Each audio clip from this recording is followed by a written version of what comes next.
Hello, my dear students. Welcome back. I am Sakshi, and today we start our new exercise 2.2. Exercise 2.2, question number 1. Find the value of the linear polynomial 5x minus 3. अब देखिए, ये हमारे पास linear polynomial है। Highest power कितनी है? x की 1 है, तो इसका मतलब ये लीनियर पॉलिनोमियल है। अब आपको इसकी वैल्यू फाइंड करनी है।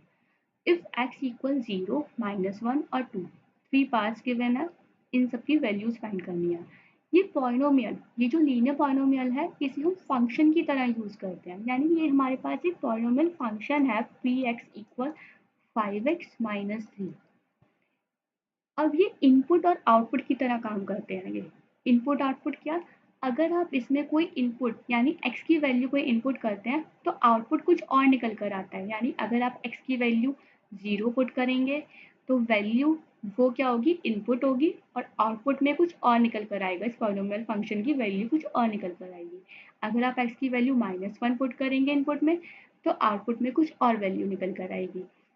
अगर x इक्वल 2 पुट करेंगे यानी x की जगह 2 पुट करेंगे तो आउटपुट में कुछ और वैल्यू निकल कर आएगी।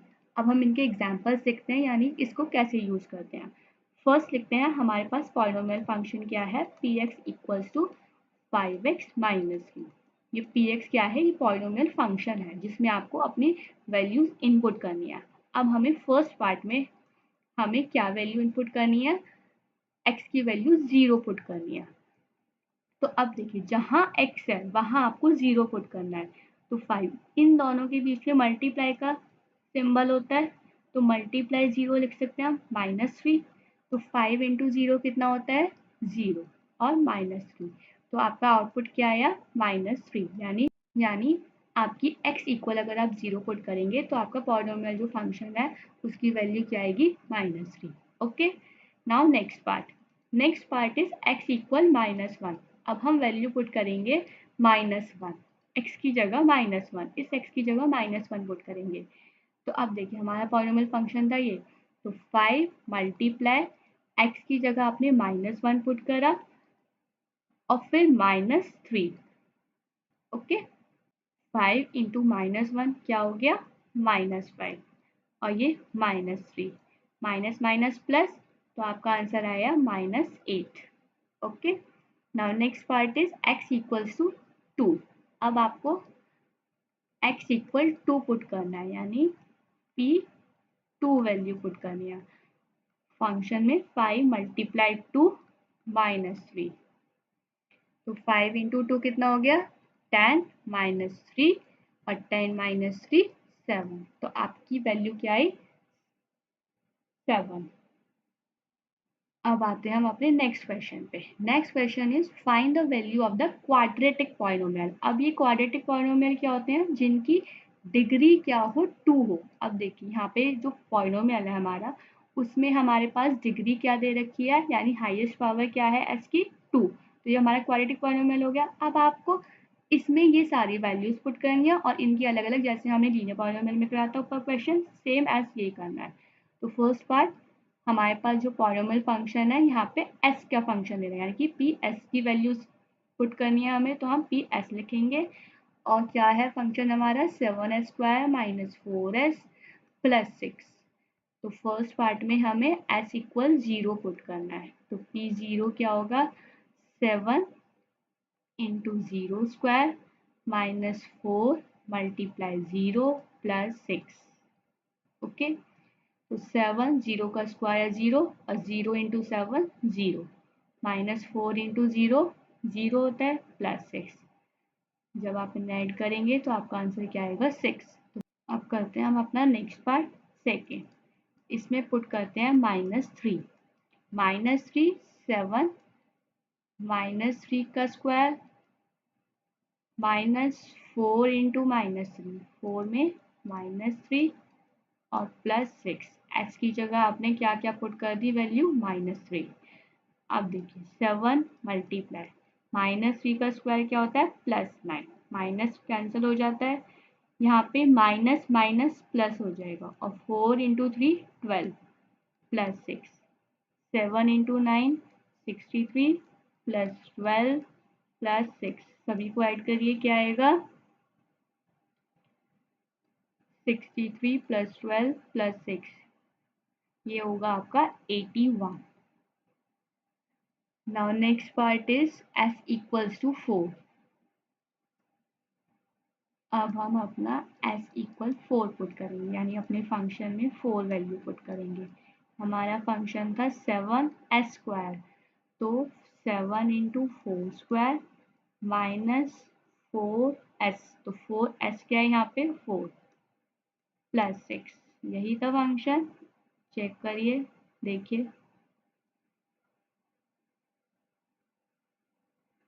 7 × ये s² है, s की जगह आपने 4 पुट करा, 4² माइनस 4s था, तो 4 की जगह यहाँ पे 4 मल्टीप्लाई s की जगह क्या आ गया 4 + 6। अब इसे हम कैलकुलेट करेंगे, 4² क्या होगा 16, ये क्या हो गया 7 मल्टीप्लाई 4 का स्क्वायर क्या हो गया 16 माइनस 4 × 4 16 + 6, 16 × 7 112 माइनस 16 + 6, पहले 112 + 6 करेंगे तो 118 माइनस 16, ये क्या हो गया आपका 102। तो इसका आंसर क्या है, आपका आउटपुट क्या निकला 102। अगर आपने s की वैल्यू 4 इनपुट में डाली है तो आपका आउटपुट क्या आएगा 102। ओके, अब आते हैं हम अपने नेक्स्ट क्वेश्चन पे। Next question is question number 3। The present age of Salis mother is 3 times Salis present age. Salis की मदर की जो प्रेजेंट एज है वो 3 टाइम्स है सालिस की प्रेजेंट एज की। अब सालिस की प्रेजेंट एज हमें नहीं पता, तो पहले तो हम सालिस की प्रेजेंट एज एज्यूम करते हैं। हमने एज्यूम करी सालिस की present age. Let Salis present age be x years मान लिया हमने कि ये x ईयर्स के हैं। सालिस की जो प्रेजेंट एज है वो x ईयर्स है, तो इनकी मदर की एज क्या होगी 3 times. Salis mother present age equal क्या होगी 3 times of Salis present age. तो सालिस की प्रेजेंट एज x है, तो उसका 3 टाइम्स यानी 3 गुना उसका। 3 ज़्यादा नहीं है, आप x + 3 नहीं लिख सकते क्योंकि यहाँ पे वो 3 ज़्यादा नहीं बोला, 3 टाइम्स बोला है। जब भी 3 टाइम्स की बात आएगी तो आपको वो मल्टीप्लाई करनी पड़ेगी 3x की, यानी 3 की। तो यहाँ पे सालिस की प्रेजेंट एज क्या हो गई 3x, क्योंकि प्रेजेंट एज तो उनकी सालिस की प्रेजेंट एज x है और मदर की उससे 3 गुना है, तो 3 गुना के लिए हम 3 की मल्टीप्लाई करेंगे। ओके, अब आफ्टर 5 ईयर्स यानी 5 साल बाद, अगर 5 साल बाद की बात करेंगे तो हमें 5 ऐड होएगा दोनों की एज में। अगर सपोज करिए अभी किसी की एज x है और 5 साल बाद कितनी हो जाएगी वो x + 5, यानी 5 ईयर्स उसमें ऐड हो जाएंगे। तो आफ्टर 5 ईयर्स दोनों की एज क्या हो जाएगी, आफ्टर 5 ईयर्स सालिस एज x + 5 हो जाएगी और सालिस की मदर की एज क्या हो जाएगी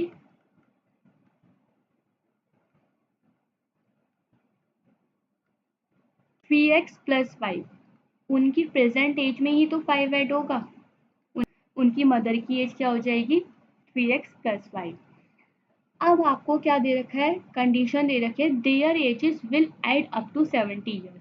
आफ्टर 5 ईयर्स, जब हम 5 साल बाद उनकी एज जो होगी अगर हम इन दोनों को ऐड कर देंगे तो वो 70 ईयर्स की इक्वल हो जाएगी।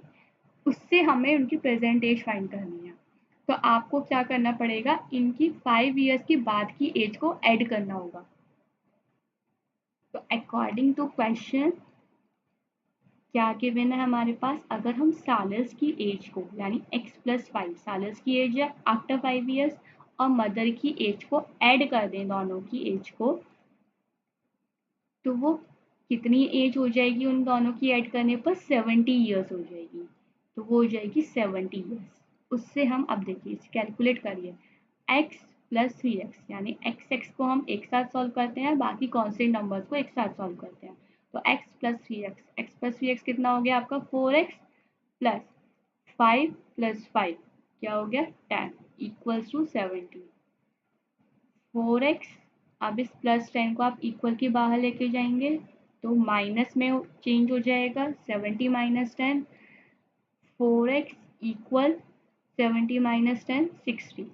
तो x इक्वल्स टू 60 अपॉन 4, ये 4 मल्टीप्लाई में इक्वल के बाहर आके डिवाइड में, तो अब इसे डिवाइड करिए कितना आया 4 1 are 4 और 4 5 are 20। तो x की वैल्यू आ गई आपकी 15। अब देखिए अब हमें क्या कैलकुलेट करना है, हमें कैलकुलेट करनी है उनकी present age. Present age find करने के लिए सालिस की प्रेजेंट एज तो x थी, तो जो x की वैल्यू आई है वही सालिस की प्रेजेंट एज है, तो x यानी सालिस की प्रेजेंट एज कितनी हो गई 15 ईयर्स। 15 ईयर्स हो गई सालिस की प्रेजेंट एज, और मदर की एज 3 इंटू 15 कर देंगे क्योंकि यहाँ x है और x की जगह वैल्यू पुट करेंगे, x की जगह वैल्यू पुट करेंगे अगर हम 15 तो कितनी आ जाएगी हमारी एज 15 3 आर 45 ईयर्स। तो ये हो गई सालिस की मदर की एज। तो अभी हमने क्या क्या कैलकुलेट करा, हमने सालिस की मदर की एज कैलकुलेट कर दी और सालिस की प्रेजेंट एज कैलकुलेट कर दी। Is it clear? तो सालिस की प्रेजेंट एज होगी 15 ईयर्स और उनकी मदर की एज होगी 45 years. Okay, now next question.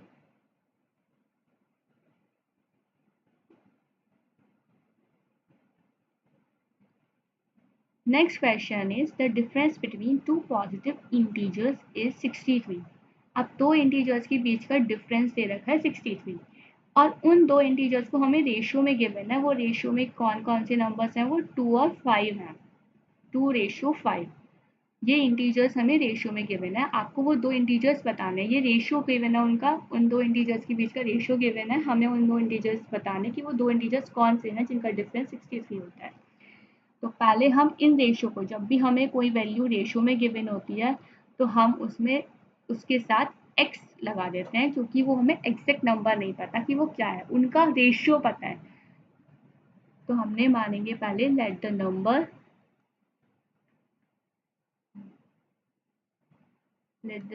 B, एक तो मान लिया हमने 2 है, 2:5 है, तो एक हमने मान लिया 2x और अदर नंबर क्या है, दूसरा नंबर मान लिया हमने अदर नंबर भी 5 था रेशियो, तो यानी 5x। इन अब देखिए क्वेश्चन के अकॉर्डिंग आपको क्या दे रखा है, इन दोनों के बीच का डिफरेंस। तो अकॉर्डिंग टू क्वेश्चन इन दो नंबर के बीच का डिफरेंस जो है वो क्या है 63 है। अब देखिए बड़े वाले और छोटे के बीच का ही डिफरेंस होगा, तो बड़ा अगर 5x और छोटा है 2x, तो इन दोनों के बीच का डिफरेंस कितना है आपका 63। अब इसे सॉल्व करिए, 5x minus 2x 3x equal 63, x equal 3 यहाँ पे आके डिवाइड में हो गया, तो x की वैल्यू क्या आई आपकी 3 2 6 और 3 1 3, x की वैल्यू आई आपकी 21। बट हमें नंबर्स ये x की वैल्यू किसमें पुट करनी है, इन दो नंबर्स में, क्योंकि हमें यही दो नंबर फाइंड करने कौन कौन सा का रेशियो था ना ये। तो 2x वाला नंबर यानी 1 नंबर क्या होगा, एक नंबर तो होगा हमारा 2x और अदर नंबर होगा हमारा 5x। तो 2x वाले की वैल्यू क्या होगी 2 मल्टीप्लाई x की जगह 21, जो x की वैल्यू आपकी आई है 21, और यहाँ पे x की वैल्यू क्या रखेंगे, यहाँ पे भी 21 यानी 5 इंटू 21। अब इन दोनों को कैलकुलेट करिए, 2 इंटू 21 42 और 5 इंटू 21 105। तो वो दो नंबर कौन से हैं आपके 42 एंड 105, जिनका बीच का डिफरेंस क्या है 63 है। Okay, now next question, question number 5. Ruby has 3 times as many 2 rupee coins as she has 5 rupee coins. If she has a total rupees 88, how many coins does she have of each type? अब यहाँ पर आपको एक तो 2 रुपए coins की बात हुई है और एक 5 रुपए कॉइन्स की बात हुई है। जो 2 रुपए कॉइन्स हैं रूबी के पास वो 3 टाइम्स ज़्यादा हैं जितने उसके पास 5 रुपए कॉइन्स हैं। अभी हमें 5 रुपए कॉइन्स ही नहीं पता, तो पहले हम 5 रुपए कॉइन्स को लेट करेंगे। तो लेट 5 रुपए कॉइन्स बी एक्स। हमने मान लिए 5 रुपए कॉइन्स रूबी के पास एक्स है, तो 2 रुपए कॉइन्स कितने हो गए उसके पास, उनका जितने 5 रुपए कॉइन्स थे उनका 3 टाइम्स। जब भी टाइम्स आ जाता है तो हम 3 की मल्टीप्लाई कर देते हैं, तो 2 रुपए कॉइन्स कितने हो गए, 3x हो गए, यानी कि 3 की मल्टीप्लाई कर देंगे। अब उसके पास टोटल रुपीज है 88। अब देखिए 88 रुपीज में बता रखे हैं कि उसके पास टोटल रुपीज कितने हैं। हमें देखिए 5 रुपए कॉइन्स उसके पास x है, ये उसकी एग्जैक्ट वैल्यू नहीं है। उसकी वैल्यू फाइंड करने के लिए आपको x की मल्टीप्लाई करनी पड़ेगी 5 की। क्यों? सपोज करिए एक एग्जांपल देते हैं। अगर आपके पास 5 रुपीज है और वो 4 है, 4 कॉइन है 5 रुपीज के, तो आपके पास टोटल रुपीज कितने हैं, टोटल अमाउंट पूछूं मैं तो वो कितना है, टोटल अमाउंट 20 रुपीज है ना आपके पास टोटल अमाउंट। तो वो इन दोनों का मल्टीपल है, जितने नंबर ऑफ कॉइन जितने रुपीज के हैं उनकी मल्टीपल करते हैं, यानी उनकी मल्टीप्लाई करेंगे। अगर हम इनकी वैल्यू फाइंड करेंगे, इसकी वैल्यू फाइंड करने के पास कि उसके पास कितने टोटल रुपीज हैं, तो 5 इंटू एक्स, यानी नंबर ऑफ कॉइन्स उसके पास एक्स है 5 के, 5 रुपीज के। अब हमें नहीं पता कितने हैं उसके पास कॉइन्स, तो हम क्या कैलकुलेट करेंगे, 5x, वो उसकी वैल्यू होगी, जितने नंबर ऑफ कॉइन्स होंगे उसकी 5 में मल्टीप्लाई करेंगे। और ऐसे ही इसमें 2 रुपीज कॉइन्स है, कितने हैं 2 रुपीज कॉइन्स वो नहीं पता, वो कितने 3x है, तो 3x की 2 में मल्टीप्लाई करेंगे तो वो उसकी वैल्यू आएगी, यानी 2 इंटू 3 6x, उसके पास 6x रुपीज है। अब ये रुपीज हमें टोटल कितने गिवन है, दोनों रुपीज, इन सब का टोटल जो है वो 88 रुपीज है। तो आपको इन दोनों का सम किसके इक्वल रखना है, 88 के। ओके, तो पहले हम इसे रब करते हैं फिर कैलकुलेट करेंगे। अब हमें क्या कैलकुलेट करना है, 5x, जो टोटल अमाउंट है उसके पास 5 रुपीज कॉइन्स की, 5x है और 6x है, इन दोनों का सम जो है उसके पास टोटल रुपीज कितने हैं, उसके पास है 88 रुपीज। 5x प्लस 6x कितना हो गया, 11x, 11x equal 88, x equal 11, यहाँ पे जाके डिवाइड में, तो x की वैल्यू कितनी आ गई, 8, यानी x की वैल्यू आ गई आपकी 8।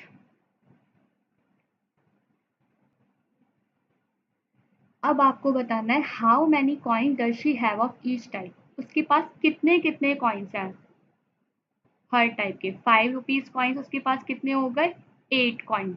उन 5 रुपए के कॉइन्स कितने हैं उसके पास, 8 कॉइन्स हैं।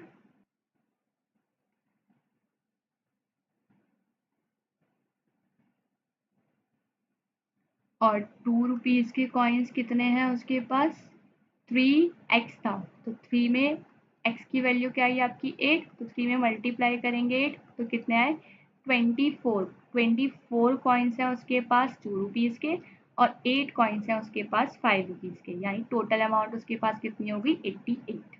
Okay, now next question.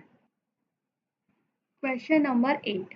A farmer cuts a 300 feet fence into two pieces of different sizes. The longer piece is 4 times as long as the shorter piece. अब एक फार्मर है तो एक कट करता है 300 फीट फेंस को 2 pieces में। Suppose करिए ये है, इसको वो 2 पीस में कट करता है। जो लॉन्गर वाला पीस है वो 4 times as long as the shorter piece. अगर ये छोटा वाला पीस x है, उसका 4 टाइम्स है लॉन्गर वाला, और टोटल फिट हमें दे रखा है 300 फिट, तो उसने लॉन्गर वाला कितना फिट फेंस करा और छोटा वाला कितना करा वो बताना है। तो पहले हम लेट करेंगे, let shorter piece, shorter piece ही नहीं पता अभी तो हमने शॉर्टर पीस लेट करा, लेट शॉर्टर पीस भी x feet and longer feet, longer piece क्या होगा आपका, उसका 4 times, 4 times it means 4x feet, right. अब इन दोनों का टोटल कितना फिट है, वो टोटल आपका वो 300 फिट है, सॉरी 300 है, तो क्या हो जाएगा, x प्लस 4x कितना है आपका 300 फिट फेंस है, x plus 4x 5x equal 300, x equal 5 यहाँ पे आके डिवाइड में, तो ये कितना हो गया आपका 60। x की वैल्यू यानी 60 आ गई, तो ये 60 फिट हो गया आपका शॉर्टर पीस। अब आपको शॉर्टर पीस की लेंथ पता चल गई कि वो कितनी फेंस करी है उसने। शॉर्टर पीस के लिए शॉर्टर पीस जो था उसका वो 60 फिट था, और लॉन्गर पीस उसका क्या हो गया, लॉन्गर पीस था उसका 4x, और 4x मतलब 4 इंटू 60, तो 4 इंटू 60 कितना होता है 240, तो 240 फिट हो गया उसका longer piece. Okay, now next question, question number 7, if the length of a rectangle is 3 more than twice its width and its perimeter is 24 centimeter। अब देखिए रेक्टेंगल है,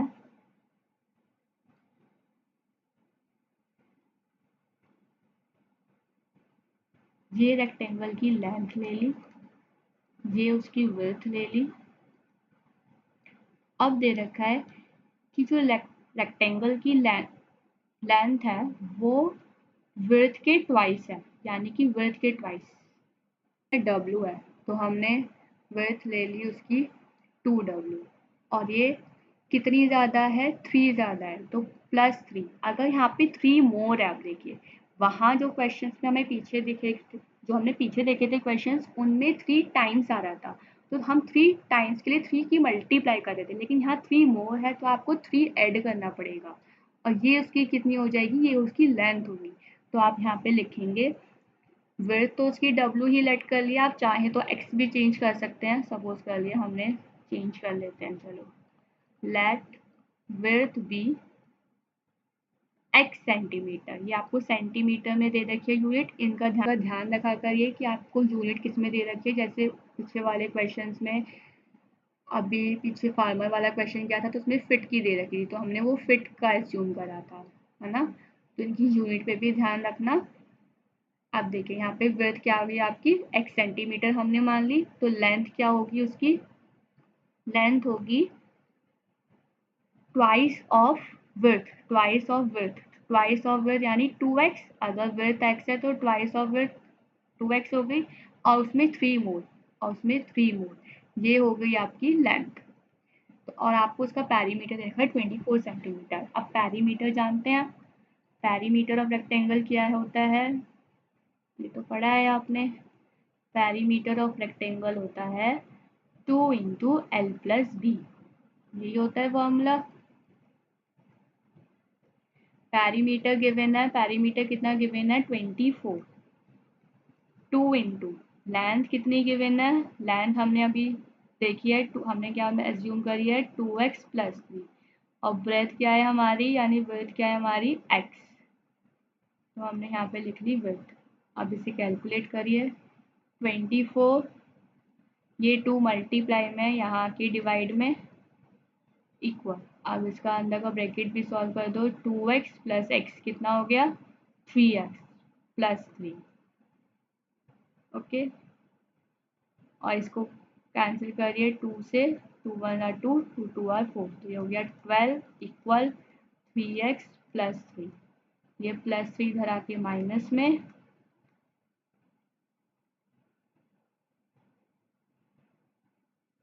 9 इक्वल 3x, तो x की वैल्यू क्या होगी 9/3 यानी 3 सेंटीमीटर। हमें क्या कैलकुलेट करना है, हमें कैलकुलेट करना है लेंथ और ब्रेथ, उसकी डायमेंशंस फाइंड करनी है। रेक्टेंगल की डायमेंशंस क्या है, लेंथ और ब्रेथ, तो लेंथ ब्रेथ तो हो गई उसकी, ब्रेथ क्या थी x मानी थी हमें, तो ब्रेथ हो गई 3 सेंटीमीटर, और लेंथ क्या हो गई उसकी, लेंथ हमने अभी क्या मानी थी, लेंथ मानी थी 2x प्लस 3, तो 2x प्लस 3 क्या, 2x प्लस 3 मतलब 2 इंटू एक्स की जगह आप 3 पुट करेंगे प्लस 3, 2 इंटू 3 कितना होता है 6 प्लस 3, 6 प्लस 3 9 सेंटीमीटर, तो लेंथ है उसकी 9 सेंटीमीटर और विड्थ है उसकी 3 सेंटीमीटर। ओके,